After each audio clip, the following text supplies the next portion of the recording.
예, 안녕하세요. 예, 만나서 반갑습니다. 자, 우리 무량수경 강의 시간입니다.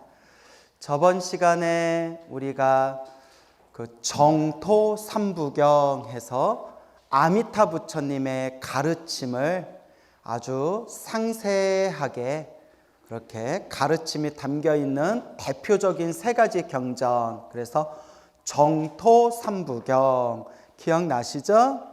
예. 그래서 아미타경, 그 다음에 무량수경, 그 다음에 관무량수불경, 혹은 그냥 줄여서 관무량수경 이렇게 부른다고 했죠. 그래서 아미타경을 늘리면 무량수경이 되고, 무량수경을 요약하면 아미타경이 된다 말씀드렸죠. 그리고 아미타경과 무량수경의 완성형이 바로 관무량수불경이다 말씀을 드렸습니다. 기억나세요? 시험 쳐도 돼요? 아니에요? 그래요. 자, 그래서 아미타경에서는 일념으로, 일심으로 마음을 모아서 하루나 혹은 7일에 이르기까지, 하루나 이틀이나 사흘이나 7일에 이르기까지 아미타 부처님의 이름을 부르면 임종할 때, 내 숨이 끊길 때 아미타 부처님이 수많은 성인들과 함께 내 눈앞에 나타나셔서 나를 극락세계로 이끌어 주신다. 이제 아미타경에서는 그런 내용이 나오고요. 무량수경으로 가면 극락세계 태어나는 게 더 편하고 쉬워져요. 몇 번만 부르면, 10번만 부르며 반드시 아미타 부처님이 극락세계로 데려간다. 몇 번만 불러라? 10번만. 그래서 십념왕생이라고 불러요. 십념. 예, 그래서 10번 연불한다. 십념왕생. 그 무량수경 뒷부분에 가면 십념왕생이 아니라 몇 념왕생이 나올까요? 일념왕생. 한 번만이라도 부른다면, 그래서 한 번만이라도 아미타 부처님을 부른다면 극락세계로 이끌어 주신다라는 내용이 나와요. 그러다 또 요 얘기만 또 한 번만 불러도 되겠구나 해가지고 펑펑 놀다가 죽기 전에 나무 아미타불 하고 한 번만 부르면 돼요, 안 돼요? 예, 그래서 지금 몸에 힘이 있을 때, 지금 부처님 법을 만난 지금 이 순간에 부지런히 나무 아미타불을 연불해야 된다라는 걸 명심하셔야 됩니다. 알겠죠? 자, 그 다음에 이제 관무량수불경에 가면 이제 어떤 내용이 나오냐면, 무량수경에서는 10번만 연불해도 극락세계 태어난다, 십념왕생을 말하면서 단 예외가 있다. 오역죄를 저지른 사람과 정법, 바른법을 비방한 사람은 극락세계 태어날 수 없다라고 돼 있어요. 그래서 정법, 바른법을 비방하는 사람은 당연히 믿음이 있겠어요, 없겠어요? 믿음이 없으니까. 바른법을 비방하는 사람은 믿음도 없고 연불도 안 하니까 당연히 못 태어나는 거고, 오역죄, 앞에서 설명 들었죠? 아버지를 죽이거나 어머니를 죽이거나 아라한을 죽이거나 부처님 몸에 피를 내게 하거나, 그 다음에 스님들의 화합된 모임, 승가를 분열시키는 거, 이 오역죄를 저지르면 극락세계에 태어날 수 없다. 그래서 지장경에 보면 이 오역죄를 지은 사람이 무간지옥에 떨어진다. 그래서 오무간지옥 이런 내용이 나와요. 기억나세요, 안 나세요? 예, 그럼 시험 쳐도 될까요? 역시 싫죠? 예. 그래서 시험 친다 하면 아마 여기서 한 2-3명 나오려나? 예? 자, 그래서 오역죄. 근데 오역죄를 저지른 사람은 극락세계에 태어날 수 없다라고 무량수경에서 말해놓고, 관무량수불경에 가면 오역죄를 저지른 사람조차도 지극한 마음으로 아미타 부처님의 이름을 부르면 아미타 부처님이 그 흉악한 중생조차도 대자대비심으로, 자비심으로 그 중생을 극락세계로 인도하시리라. 이제 오역죄를 저지른 사람도 염불하면 극락세계에 태어날 수 있다. 이렇게 관무량수불경에서 얘기해요. 그래서 관무량수불경을 정토 삼부경의 완성형이다라고도 말씀을 합니다. 그래서 옛적부터 우리 이 정토 염불에 대해서 이런저런 토론을 하고 논쟁을 벌이면서 사람들 중에서도 저렇게 흉악한 짓을 저지른 사람이 염불한 것만으로도 극락세계에 태어난 것을 믿을 수 없다. 야, 그러면 아버지도 죽이고 어머니도 죽이고 오만 못된 짓을 한 인간들도 죽기 전에 그냥 아미타불 부르면 극락세계 아무나 태어나겠네? 야, 그러면 그냥 막 살면 되겠네? 죽기 전에 누구만 부르면 되니까? 아미타 부처님만 부르면 되겠네? 뭐 이런 식으로 이제 토론이나 논쟁이 벌어져요. 여기에 대해서 옛적 큰 스님들이 여기에 대해서 딱 명쾌하게 뭐라고 얘기하셨냐면, 오역죄와 같은 큰 악업을 저지른 사람조차도 부처님은 구제해 주신다. 아니, 지장경에도 나오잖아요. 지장보살은 어디에 들어가서 중생을 제도하신다고 했어요? 지옥에 들어가서 중생을 다 제도할 때까지, 지옥이 텅 빌 때까지 나는 성불하지 않겠다라고 지장보살이 원력을 세우셨잖아요. 그렇죠? 그러니까 여러분, 지옥에 떨어진 중생들이 착한 중생이겠어요? 못된 중생이겠어요? 못된 중생 중에서도 어떤 중생들이 지옥에 떨어져요? 아주 쌍으로 못된 중생들이 떨어진 게 지옥이잖아요. 그렇게 지옥에 떨어진 흉악한 중생들조차도 다 제도하겠다는 게 지장보살의 원력이고 불보살님의 서원이잖아요. 그렇죠, 여러분? 그래서 악업을 저지른, 오역죄를 저지른 중생조차도 염불하면 반드시 아미타 부처님이 구제해 주신다. 근데 여기에 대해서 큰 스님이 또 뭐라고 그 조건을 붙였냐면, 단 지극한 마음으로 간절하게 참회해야 된다. 뭐 해야 된다? 참회해야 된다. 뉘우쳐야 된다. 정말 간절하게 뉘우치면서, 자신의 잘못을 뉘우치면서 간절하게 부처님의 이름을 부르면 반드시 구제해 주신다. 무슨 말인지 알죠? 그러니까 조건이 붙은 거예요. 뭐 해야 된다? 참회, 뉘우쳐야 된다. 부처님, 제가 너무 어리석었습니다. 저의 잘못을 뉘우치고 참회합니다. 어리석은 저를 제발 버리지 말아 주십시오 하면서 나무 아미타불 하고 간절하게 염불하면, 부처님이란 존재는 대자대비한 분이기 때문에 그 중생을 절대 내치지 않고 자신의 이름, 부처님의 이름을 간절하게 부른 중생이라면 아무리 악한 중생이라 하더라도 반드시 극락세계로 구제해 주신다라고 옛 큰 스님들 법문집에 자세히 나옵니다. 참 멋있죠? 참 대단하죠? 그러니까 여러분들도 얼마나 좋아요. 여러분들 솔직히 말하면 여러분들 여기 앉아있는 사람 포함해서, 저까지 포함해서 이 지구상에서 탈탈 털어가지고 부처님 앞에서 아무런 뉘우침 없이 먼지 한 점 없는 사람이 누가 있겠어요? 그렇죠? 예, 누구나 다 번뇌와 망상이 있잖아요. 그런데 그렇게 번뇌 망상이 있는 우리를 한 명의 중생도 놓치지 않고 나의 이름을 부르는 자, 극락세계로 반드시 내가 제도하리라 라고 원력을 세우신 분이 바로 법장비구, 무량수경에 나오는 법장비구이시고 바로 아미타 부처님이시라는 거예요. 참 좋죠? 그거 얼마나 위대해요. 그런데 아무리 이렇게 염불법문을 해줘도 믿지도 않고 염불도 하지 않는 사람들이 있대요. 그런 사람들을 우리가 업장이 두껍다라고 얘기하는 거예요. 뭐가 두껍다? 업장이 두껍다.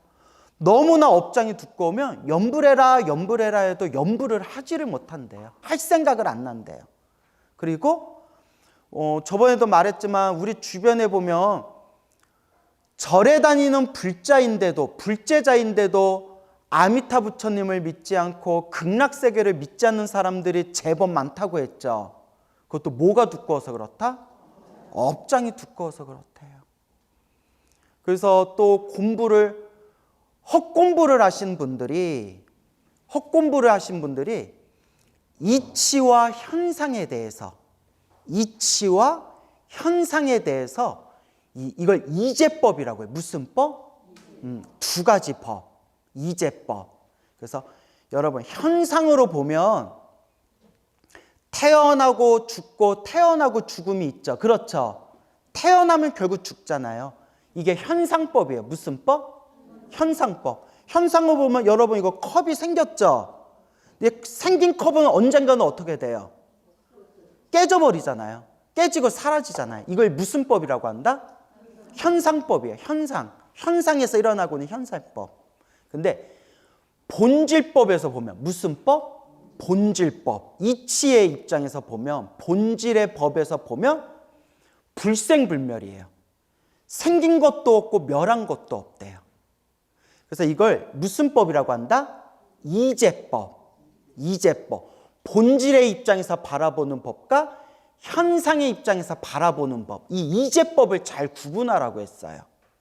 그래서 사람이 태어나면 언젠가 어떻게 된다? 죽는다. 이건 무슨 법? 현상법. 근데 본질법으로 보면 태어남도 없고 뭐도 없다? 죽음도 없다. 여러분, 내가 꿈에서 태어나고 죽고 태어나고 죽었어요. 근데 꿈에서 깨고 보면 꿈이 실제로 있어요, 없어요? 꿈은 실제로 있지 않죠. 헛개비잖아요. 그래서 내가 꿈속에서 태어나고 죽고 태어나고 죽은 게 사실은 있어요, 없어요? 없잖아요. 이게 본질법이에요. 근데 이걸 헷갈리면 안 돼요. 현상법으로 보면 태어남이 있으면 뭐가 있다?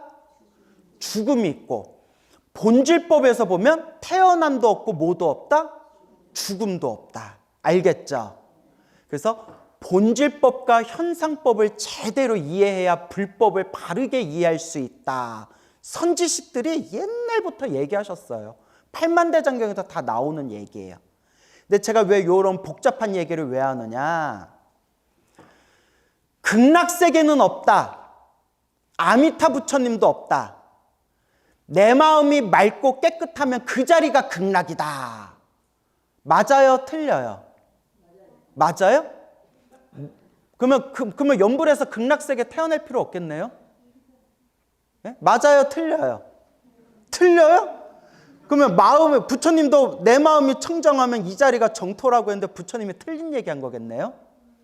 눈치채셨죠? 본질법과 현상법.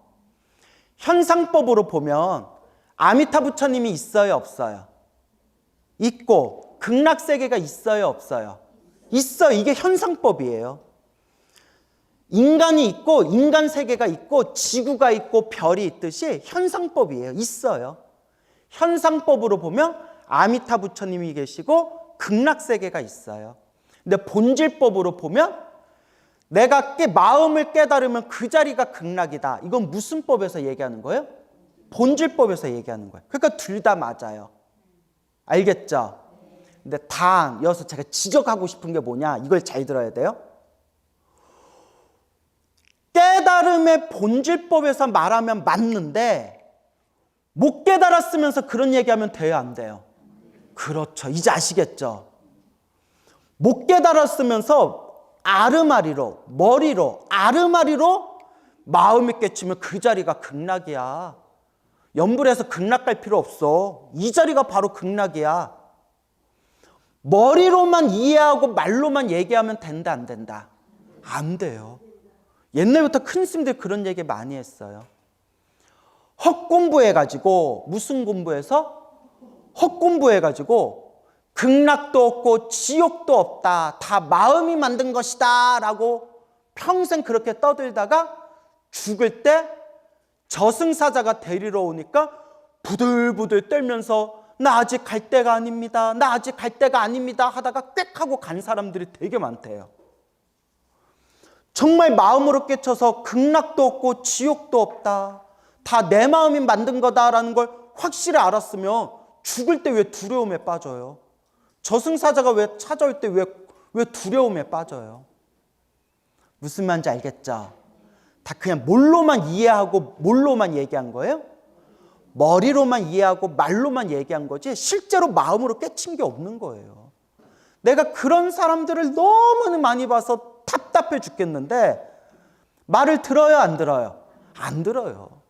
성철스님도 그런 말씀하셨어요. 성철스님한테도 자기가 깨달았다는 사람들이 얼마나 많이 찾아왔겠어요. 그죠? 근데 성철스님이 제자들한테 뭐라고 했냐? 저런 사람들은 3세 재불이 출현해도, 누가 출현해도? 3세 재불, 과거, 현재, 미래 모든 부처님이 출현해서 가르쳐줘도 듣는다, 못 알아듣는다? 못 알아듣는다. 이미 자기 깨쳤다라는 착각, 아상에 빠져버려서 방법이 없대요. 그런 분들 많이 봤어요. 그 유튜브에도 그런 사람들 너무 많아요. 그리고 유튜브에 댓글 단 사람들 보면 벌써 다 깨쳤어. 부처님보다 달마대사보다 자기들이 더 잘났어. 그래도 여기 앉아 계신 분들 중에서는 그런 분 안 계시겠죠? 그래도 부처님께 절하고 염불하고 겸손한 마음으로 복과 지혜를 닦는 분들은 그런 분들이 좀 적어요. 그런데 어설프게 참선하고 명상하는 사람들이 어설프게 자기가 깨달았다. 극락도 없고 지옥도 없다. 다 마음이 만든 거다. 마음만 깨치면 된다. 염불할 필요도 없고 수행할 필요도 없다. 이대로가 부처인데 뭐하러 밖에서 구하냐. 말로만 떠들어요. 죽을 때는 아무 힘도 못 써요. 평생 자기가 깨달았다고 착각하면서 살았던 그 업보를 다음 생에 또 받아야 돼요. 무섭죠? 그런 분들을 제가 엄청 많이 봤는데 내 말을 듣는다, 안 듣는다? 안 들어요. 이미 아상에 빠져버려서 안 돼요. 그래서 느낀 게 수행도 자기 그릇만큼 닦는구나. 뭐만큼 닦는구나? 자기 그릇만큼 닦아요. 그러니까 이게 방법이 없어요. 그래서 제가 늘 얘기하는 게 여러분 본질법으로 얘기하면 무슨 법? 본질법으로 얘기하면 깨달음의 눈, 본질의 법으로 얘기하면 우리는 이 부처예요. 불성이 있는 부처예요. 맞아요. 우리는 그냥 부처예요. 단 현상법으로 얘기하면 부처같이 살아요, 못 살아요? 못 살잖아요. 그러니까 본질법하고 현상법을 올바르게 구분해라 라고 선지식들이 말씀하신 거예요. 몸과 마음은 중생으로 살면서 머리와 입으로는 내가 부처다. 극락도 없고 지옥도 없다. 이렇게 착각하면서 산다는 거예요.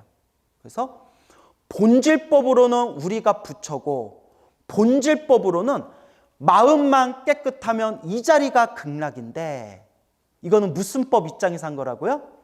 본질법 입장에서. 근데 현상법으로는 된다, 안 된다? 현상법으로는 우리가 부처처럼 안 살잖아요. 악귀, 축생, 그런 탐욕과 성냄과 어리석음의 마음으로 이 약육강식의 세상에서 살아가고 있잖아요. 여러분 지금 당장 막 월세도 못 내고 이거 자영업자들이 내일 가게를 내일 폐업해야 되나 내일 모레 폐업해야 되나 대출 받아가지고 이거 1년이라도 더 버텨야 되나 막 애가 아파가지고 응급실에 갔는데 병원비가 모자라가지고 막 피눈물이 나는 그런 사람을 붙들고 여기가 극락입니다. 네? 이대로가 행복이고 이대로가 극락세계입니다 하면 그게 말이 돼요, 안 돼요? 안 되죠. 당장 애가 죽어가고 있는데 병원비도 못 내는 사람한테 여기가 극락입니다. 그 마음만 내려놓으면 이 자리가 극락입니다. 이거는 사이코패스예요. 그런 얘기하면. 뭔 얘기인지 아시겠죠? 본질법과 현상법을 구분해라. 알겠죠? 그래서 유튜브에서 떠들고 있는 이 자리가 극락입니다. 극락도 지옥도 마음이 만들었을 뿐입니다. 우리는 이대로 부처기 때문에 염불할 필요도 없고 절할 필요도 없고 수행할 필요도 없습니다 하는 거는 본질법과 현상법도 구분을 잘 못하는 사람들이에요. 알겠죠? 그래서 따라해서 본질법, 이걸 따라해서 진재, 이걸 진재라고 불러요. 그 다음에 현상법, 따라해서 속재, 현상법을 속재라고 해요.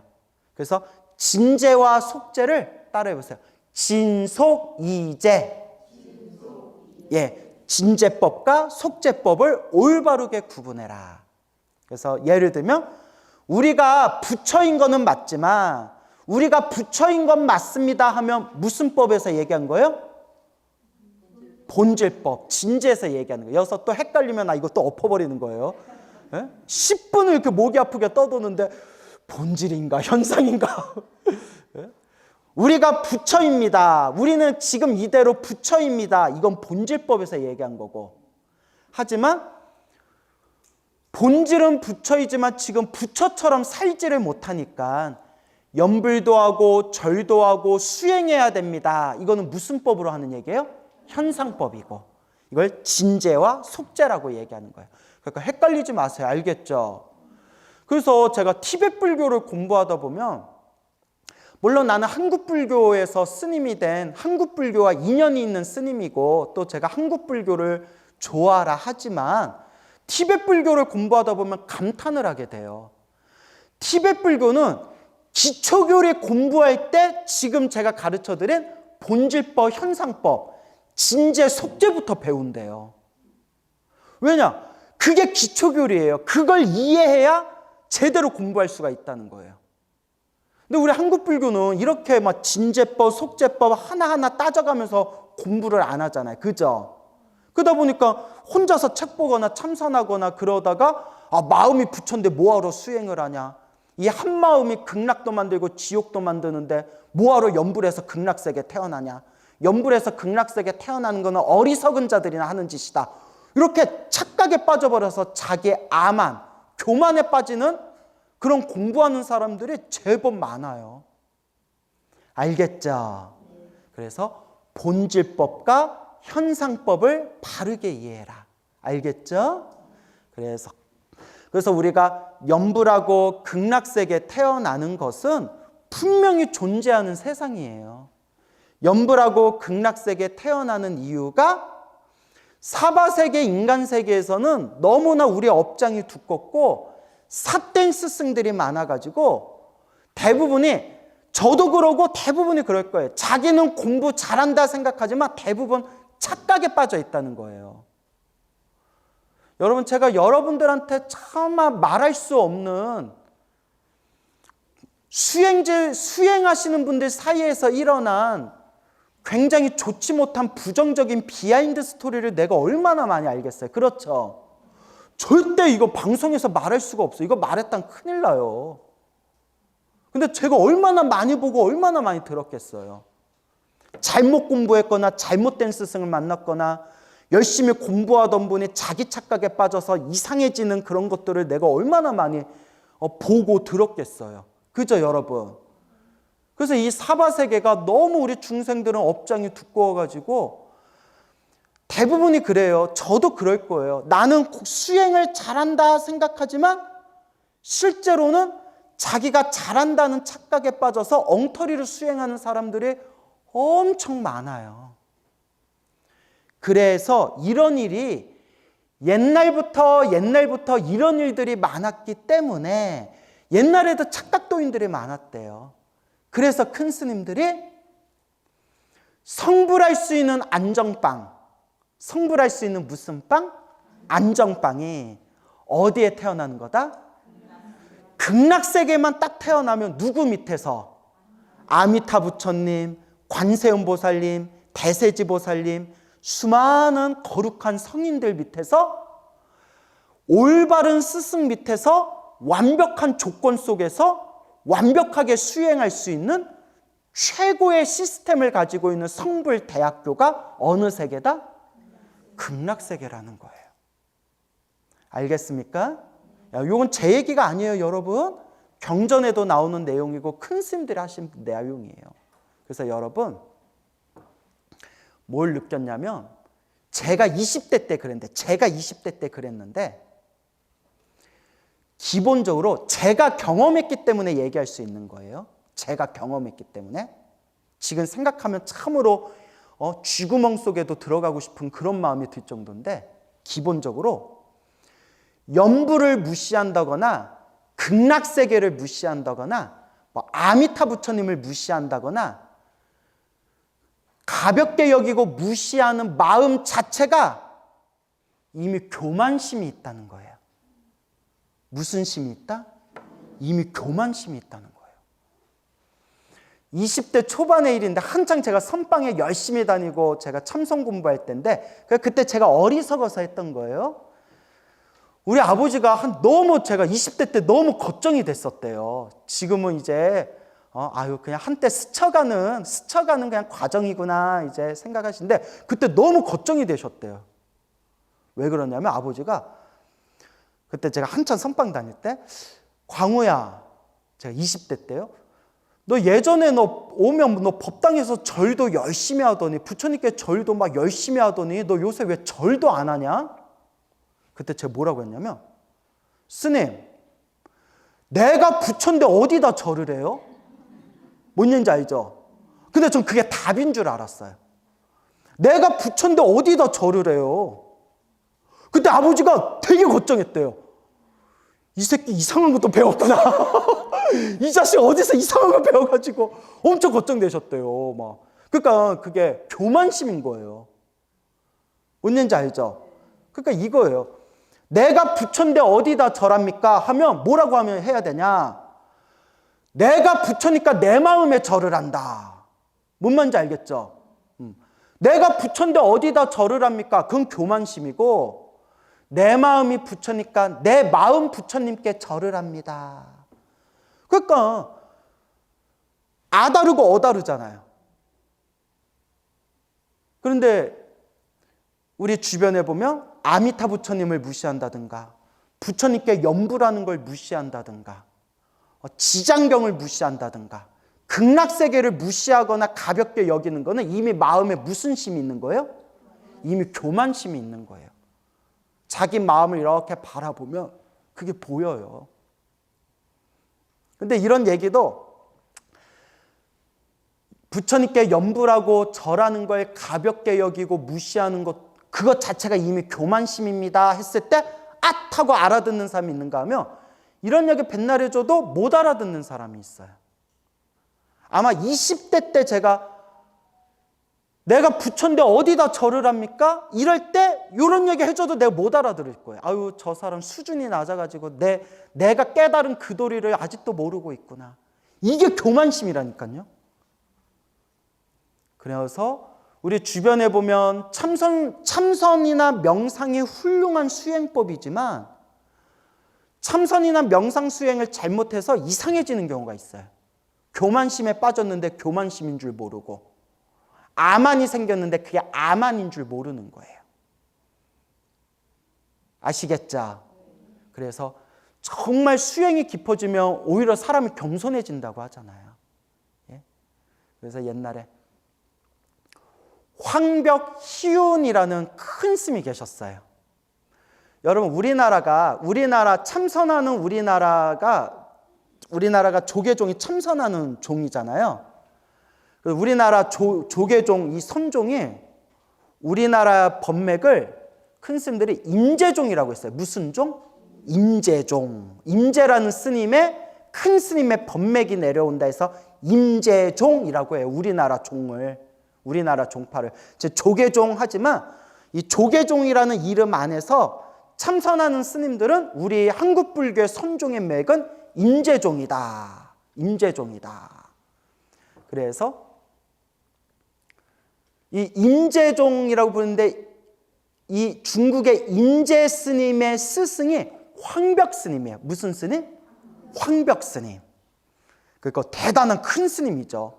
그래서 황벽 스님의 법문을 모아놓은 전심법요라는 책은 우리 선방 다니는 큰 스님들 사이에서도 최고의 명조로 손꼽히거든요. 저도 한때 그걸 달달달달 외울 정도로 읽고 다녔는데 이 황벽 스님이 절에 계실 때 황벽 스님 계시던 절에 어느 황족이 피난 와서 머리 깎고 스님으로 숨어 있었대요. 황제의 이제 그 후손이 당나라 시대 때. 그래서 이 어린 스님이 황족이었던 어린 스님이 또 어디서 책 보고 어디서 또 공부한 건 있어가지고 여기저기 좀 아는 척을 많이 했나 봐요. 몰래 중으로 숨어 있으면서. 그러다 큰 스님이신 황벽 스님이 법당에서 부처님께 절을 하고 있었대요. 이렇게 절을 하고 있으니까 말장난을 하고 싶었는지 이 어린 스님이, 이 황족이었던 어린 스님이 황벽 스님한테 가서 질문을 했대요. 스님, 큰 스님, 뭐 하고 계십니까? 그러니까 황벽 스님이 절하고 있다. 뭐 하고 있다? 절을 하고 있다. 그때 이렇게 얘기했대요. 우리가 본래 부처인데 어디다 절을 합니까? 어디다 절을 하십니까? 본래 부처인데, 아니 본래 부처인데 부처가 부처한테 왜 절을 하냐? 본래 부처인데 어디다 절을 하십니까? 그러니까 황벽 스님이 귀싸대기 3대를 때렸대요. 귀싸대기 3대를 때렸대요. 요새 때리면 돼요, 안 돼요? 요새 가면 폭력범으로 이제 경찰서 가야 돼요. 귀싸대기 3대를 때렸대요. 3대를. 그렇게 3대를 맞고 나서 그 황족이었던 어린 스님이 정치적인 어떤 그런 어떤 흐름 속에서 황제가 됐어요. 절에서 숨어 지내던 이 황족이 황제가 됐는데 꽁하니 맺혔던 게 있었나 봐요. 야, 내가 황제가 되기 전에 내가 어디 절에서 숨어 지냈는데 황벽이라는 스님이 있었는데 절을 하고 있길래 본래 부처인데 어디다 절을 합니까? 했더니 나 귀싸대기 3대 받았다? 내가 이걸 어떻게 복수해야 되겠냐? 막 이랬던 거예요. 근데 아마 장난일 수도 있어요. 장난일 수도 있는데 내가 이거 어떻게 해야 되겠냐? 했더니 그때 참선 수행을 아주 깊이 했던 그 어느 거사가, 신하로 있었던 이 거사가 이렇게 얘기했대요. 황벽 스님이 귀싸대기 3대를 때린 이유를 아십니까? 모르겠다. 왜 귀싸대기 3대를 때린 거냐? 과거, 현재, 미래 그 업보를 끊어주신 겁니다. 아다르고 어다르자 코에 걸면 코걸이, 귀에 걸면 귀걸이. 과거, 현재, 미래를 한 방에 끊어주신 겁니다. 하니까 그 황제가 껄껄 웃으면서 자기 귀싸대기 3대를 때렸던 황벽 스님에게 호를 지어줘요. 그래서 뭐라고 하면 따로 해서 단제.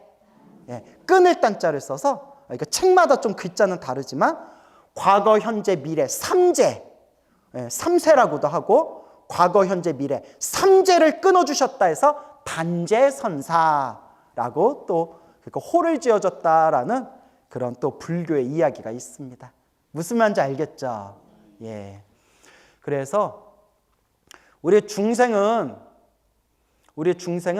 아라한이 되기 전까지는 이 탐진치의 힘이 강해요. 탐진치의 힘이 강하고 이 교만심의 힘이 얼마나 강하면 아라한이 돼도 교만심이 남아있을 수가 있어요.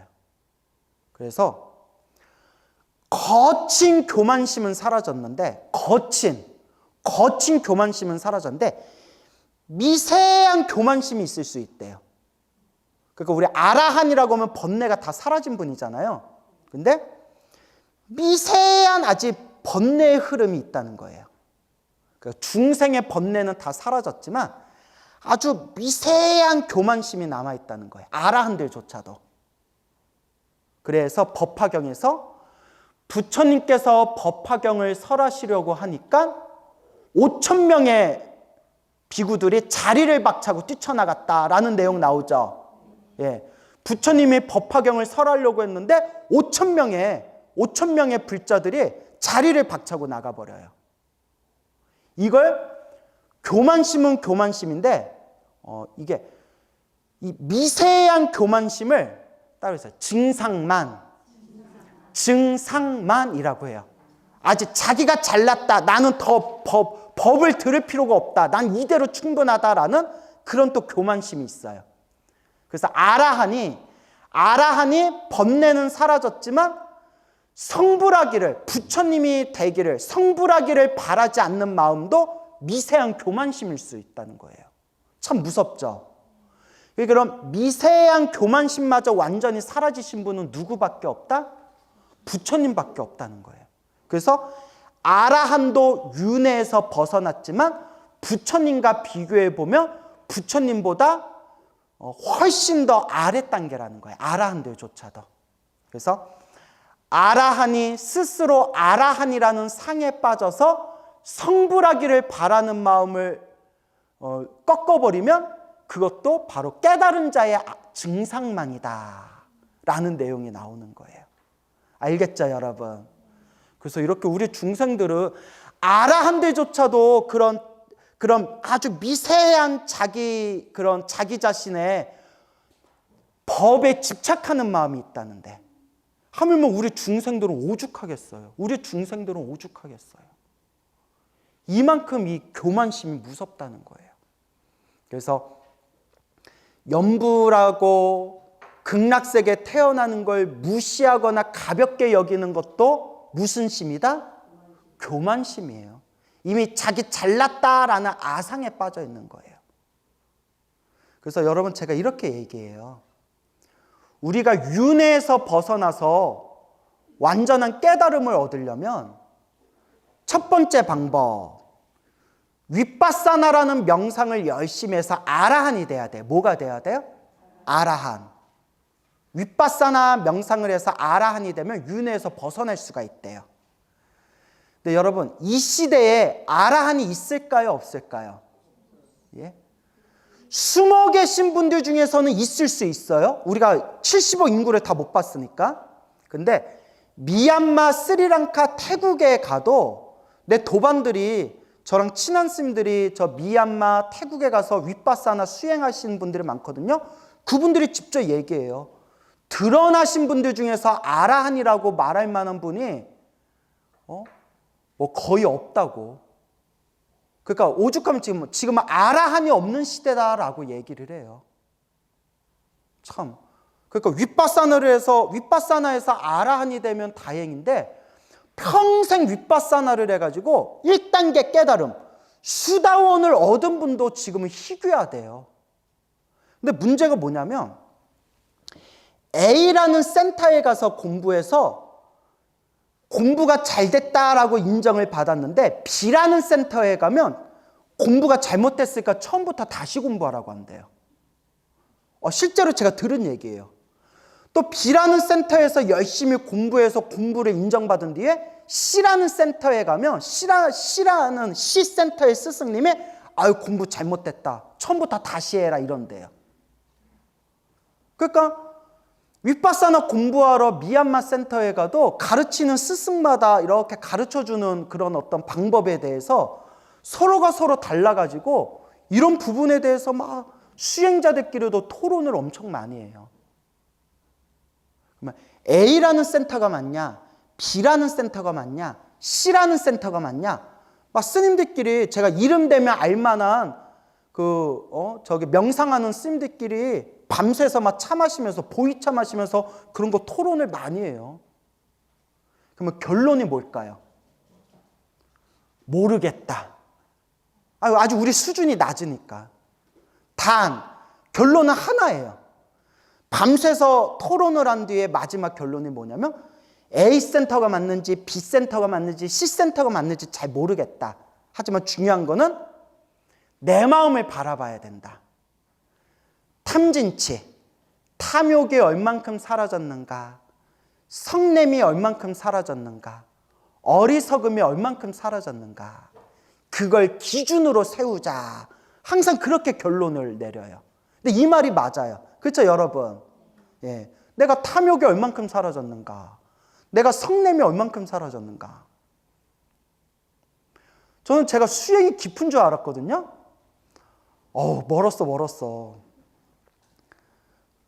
몇 달 전에 이상한 애를 만났는데 어찌나 화가 나든지 얼마나 내가 화가 나든지 내가 막 화가 나가지고 그때 느꼈어요. 이 사람이 나 공부시켜주려고 왔구나.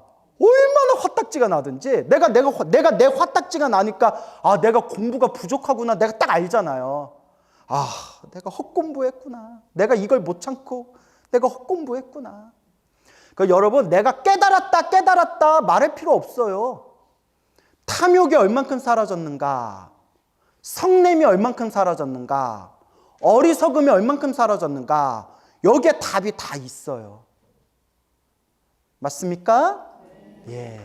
그래서 첫째, 윗바사나를 해서 아라한이 되면 윤회에서 벗어나는데, 이 시대에 아라한 되신 분이 있는지 없는지조차 모르겠다. 이건 내 얘기가 아니에요.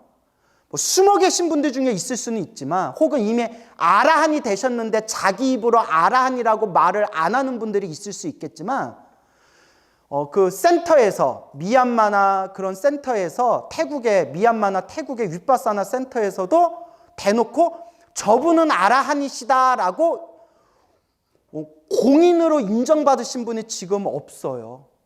예. 하여튼 요건 넘어갑시다. 그리고 두 번째, 참선을 해서 마음을 깨치면 윤회에서 벗어난대. 이걸 따라해보세요. 견성성불. 견성성불하면 윤회에서 벗어난대요. 그런데 자기 입으로는 견성했다라는 사람 내가 여러 명 봤는데 실제로 언행이 일치된 사람은 거의 못 봤어요. 나 이거 얘기하면 나 할 말 많아. 자기 입으로는 깨쳤다 그러는데 명예욕, 권력욕이 엄청 많거나. 여러분, 깨쳤다는 분의 명예욕, 권력욕이 있으면 돼야 안 돼요? 안 되잖아요. 또 어느 거사님은 자기가 깨쳤대요. 자기가 견성했대요. 큰 스님들한테도 인정받았대요. 물론 믿음은 안 가지만. 근데 여러분, 자기가 견성했다는데 사람들이 인정을 안 해주니까 나 견성했는데 왜 인정을 안 해주냐고 화를 내요. 딱 그 순간 그 사람이 깨친 거예요, 못 깨친 거예요? 못 깨쳤죠. 자기가 깨쳤다는 사람이 왜 화를 내요? 사람들한테 개무시를 받아도 항상 마음이 고요해야지. 자기 입으로 깨쳤다는 사람들 중에 이런 사람 너무 많이 봐서 내가 막 답답할 정도예요. 그러니까 한마디, 입만 살았어. 그런 분들 너무 많이 봤어요. 그래서 참선을 해서 견성성불, 참선해서 마음을 완전히 깨치면 윤회에서 벗어나지만, 제가 이렇게 중노로스를 하면서 세상을 둘러보니까 자기 입으로 깨쳤다는 사람은 많이 봤지만 언행일치가 된 사람은 봤다 못 봤다? 거의 못 봤어요. 무슨 말인지 알겠죠? 예. 그러니까 착각에 빠지면 안 돼요. 그래도 처음 예전에는 자기 참선하다 깨쳤다고 저 찾아온 사람들 여러 명 있었는데 자기 알아봐 달라고. 요새는 그런 사람들 없더라고요. 이제 안 찾아오더라고요.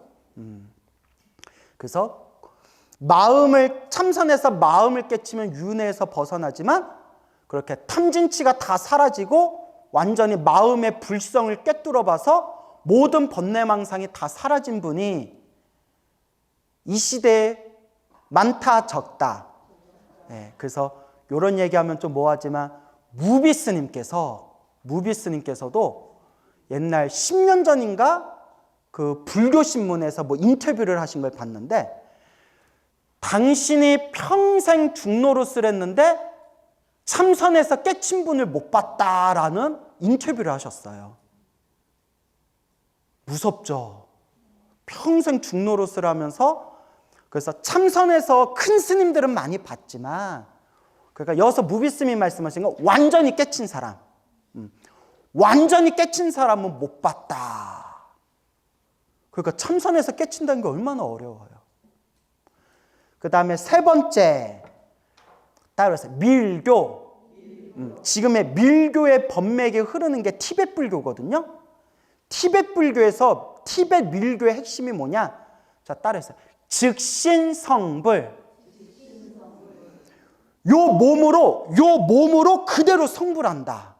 대단하죠? 이 몸 이대로 이번 생에 성불하는 가르침이 즉신성불이에요. 그게 티베트 밀교의 핵심이에요. 밀교의 핵심. 근데 제가 더 말할 필요도 없이 지금 티베트 불교를 공부하고 수행하신 큰 스님들, 달라이라마 존자까지 합쳐서 큰 스님들이 엄청 많지만 이 시대에 이 몸 이대로 성불하신 분이 있다 없다? 있어요? 몰라요. 숨어 계신 분들 중에서는 있는지 모르겠지만 티베트 불교 공부하신 분들도 그런 얘기해요. 직신성불, 이 몸 이대로 성불하신 분은 이 시대에는 보기가 힘들다고. 아니 티베트 불교 최고의 고승이라는 달라이라마 존자님조차도 당신도 이제 나이가, 그러니까 이런 법문이 나와요. 당신 지금 수준이 아직 초지보살도 안 된다고. 몇 지보살? 1지보살도 안 된다고. 지장보살이 몇 지보살이라고 했어요? 10지보살.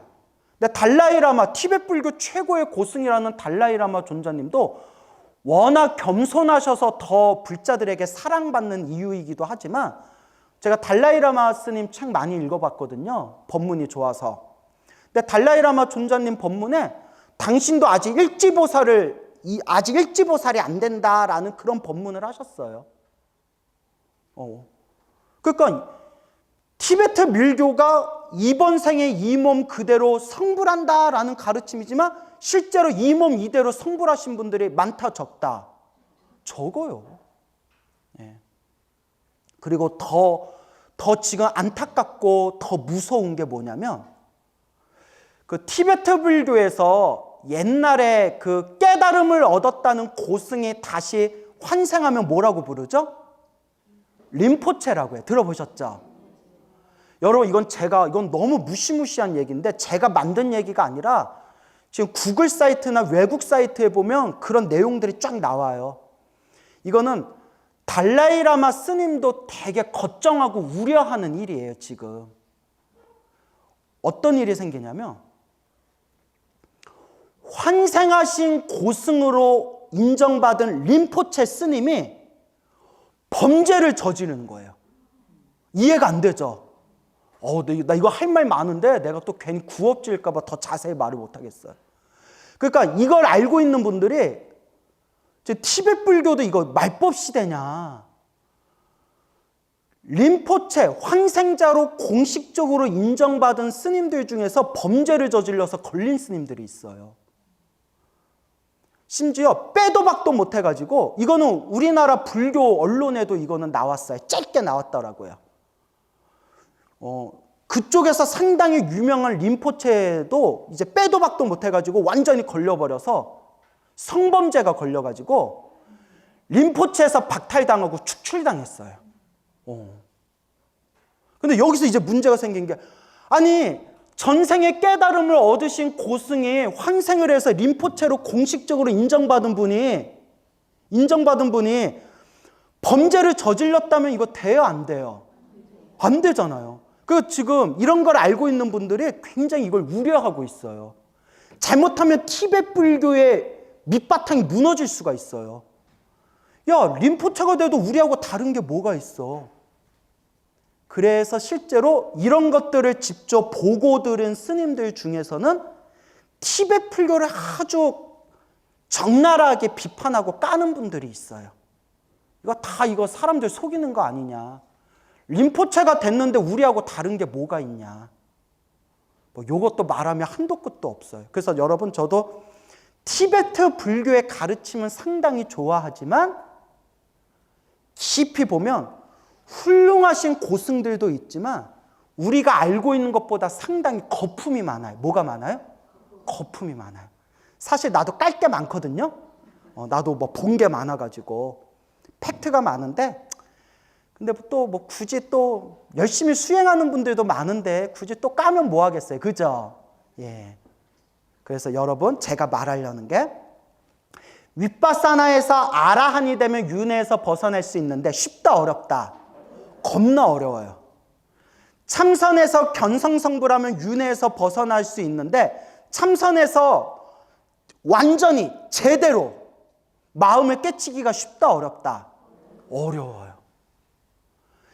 밀교를 수행해가지고 직신성불, 이 몸 이대로 성불하면 우리 윤회에서 벗어날 수 있는데, 밀교법을 닦아서 직신성불하기가 쉽다 어렵다? 엄청 어려워요. 우리 달라이라마 큰 스님께서도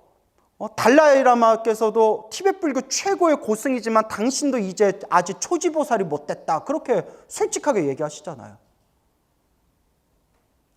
윗바사나에서 아라한 되기도 힘들고 참선에서 경성성불하기도 힘들고 밀교법을 닦아서 즉신성불하기도 힘들고.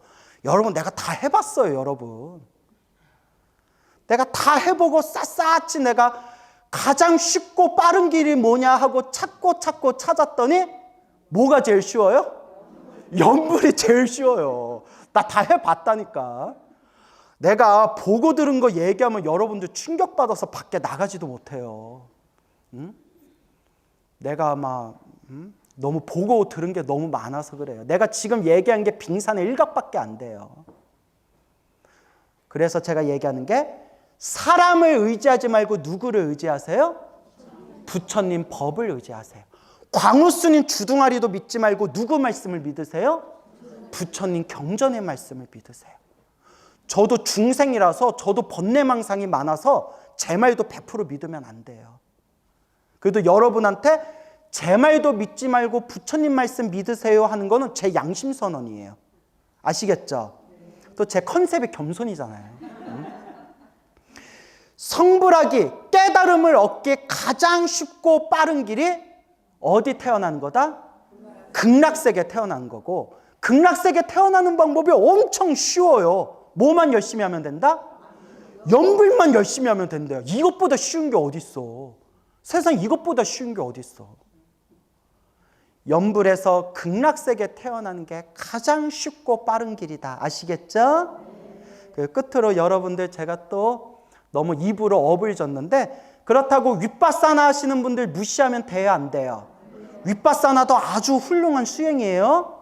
참선하시는 분들 무시하면 돼요, 안 돼요? 아주 훌륭한 수행이에요. 밀교 수행하는 분들 무시하면 돼요, 안 돼요? 아주 훌륭한 수행이에요. 알겠죠?